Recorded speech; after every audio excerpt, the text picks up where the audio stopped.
சேப்பங்கிழங்கு ரோஸ்ட்டை shallow fry பண்ணி நல்லா கிறிஸ்பியாக வேக வச்சுட்டேங்க. இது சாம்பார் சாதம், தயிர் சாதம், ரச சாதத்துக்கெல்லாம் அல்டிமேட்டாக இருக்கும். இந்த ரெசிபி பிடிச்சிருந்தா கண்டிப்பாக ட்ரை பண்ணுங்க. சேப்பங்கிழங்க தோலோட வேக வச்சுட்டேன். ஒரு 15 மினிட்ஸ் நல்லா உங்களுக்கு சாஃப்டாக வெந்துடும்.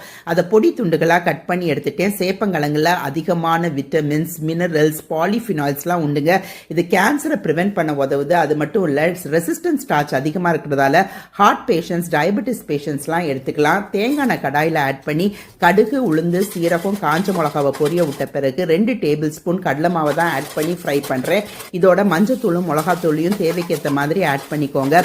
பொடியாக கட் பண்ண சேப்பங்கிழங்க நான் இதில் ஆட் பண்ணியிருக்கிறேங்க. இறக்குறதுக்கு முன்னாடி அரிசி மாவை நீங்கள் ஆட் பண்ணி எல்லாமே நீங்கள் ஸ்லோ டு மீடியம் ஃப்ளேமில் ஒரு 15 மினிட்ஸ் அதில் மெதுவாக வேக வைங்க. அந்த அவுட்டர் கோட்டிங் நல்லா கிறிஸ்பி ஆகி உள்ளுக்குள்ளே நல்லா வெந்து மசாலாலாம் பிடிச்சி சூப்பராக இருக்குங்க. சேப்பங்கிழங்குல அதிகமான ஹெல்த் பெனிஃபிட்ஸ் இருக்குது. கண்டிப்பாக